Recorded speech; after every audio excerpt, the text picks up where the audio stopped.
Magandang gabi po sa ating lahat, mga kapatid. Magandang gabi din po, Father Vic. Ngayon po ang dakilang kapistahan ng pag-akyat ni Jesus sa langit, huling araw ng buwan ng Mayo.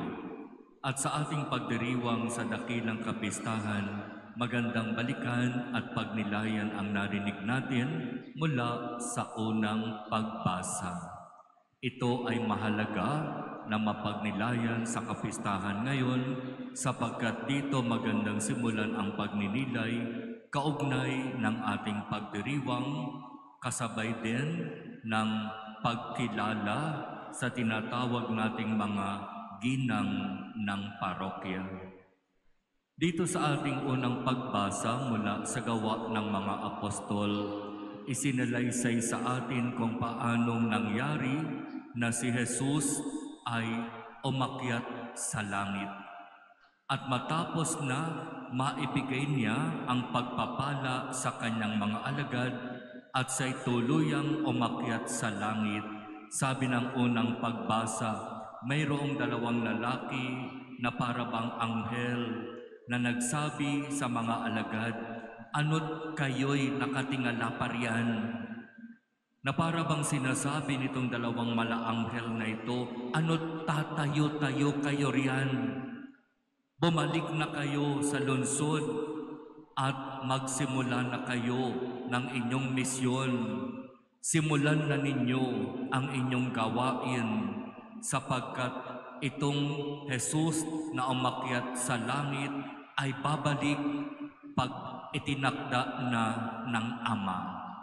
Pero ngayon, magbalik na kayo sa lungsod at simulan na ninyo ang inyong misyon.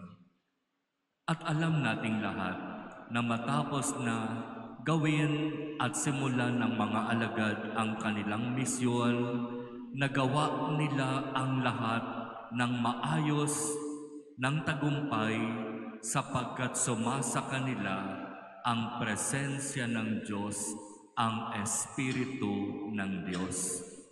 Kaya nga masasabi natin, talagang totoo si Jesus sa kanyang salita. Hindi niya pinabayaan ang kanyang mga alagad.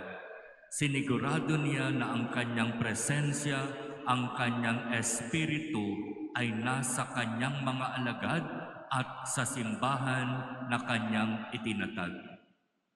At maganda ring malaman na sa pagsasagawa ng mga alagad ng kanilang misyon, nagpapadala ang Diyos ng iba't ibang mga makakatuwang sa pagsasagawa nila ng kanilang gawain.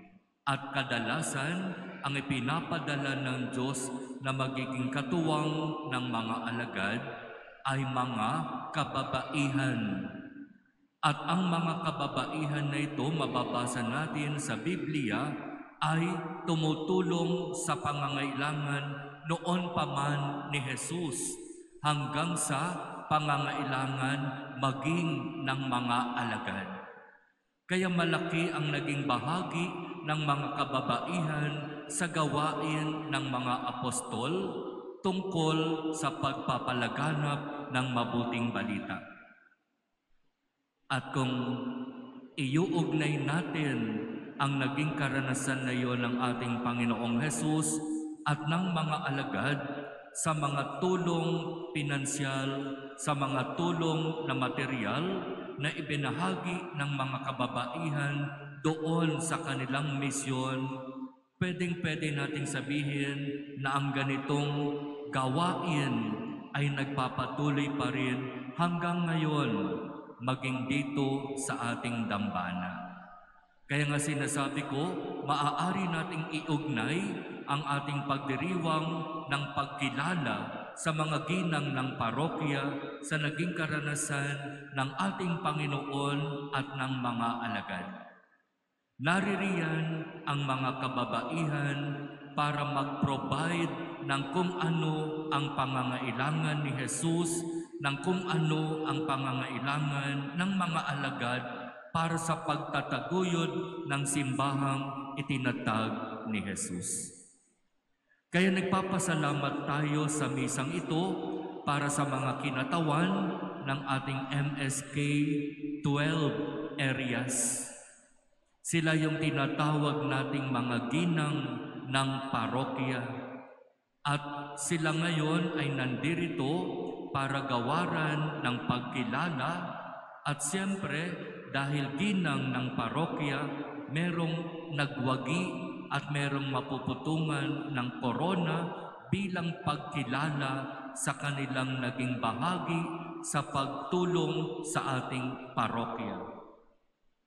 Kasi hindi lamang naman ito para bang contest na pagandahan. Kapag pagandahan din lang naman ang pag-uusapan, panalo na din.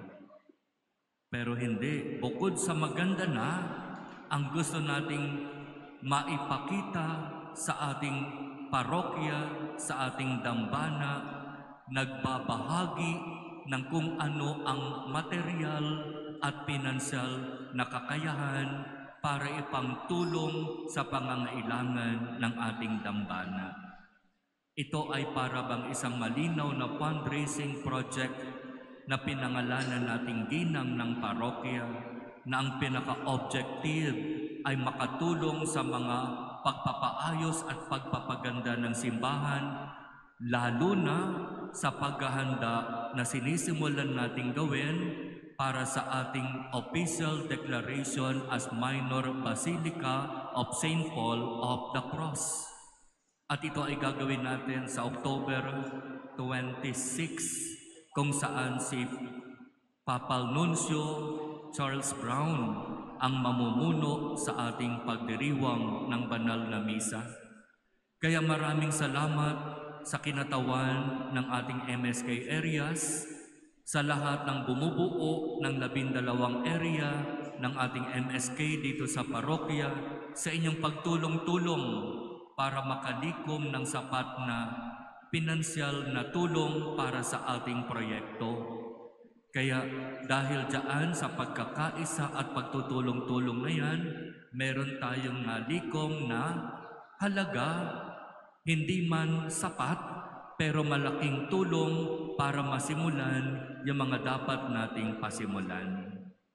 Kaya magpapatuloy pa rin naman yung pagkatok sa mga may pusong makasimbahan, yung mga may pusong misyonero na handang tumulong sa pangangailangan ng simbahan, lalo na ng ating dambana, katulad ng naranasan ng ating Panginoong Hesus at ng kanyang mga alagad.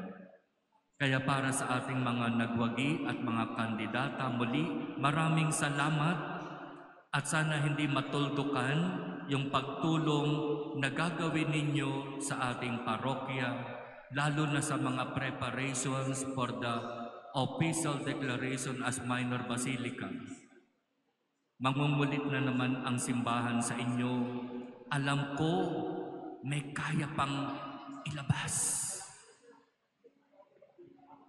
May kaya pang lapitan at hingan ng tulong sa pamamagitan niyo. Marami kayong mga kakilala, even abroad. Pwede nating hingan ng tulong sapagkat sa totoo lang, yung mga magiging preparations para sa ating pagiging minor basilica, hindi biro, no?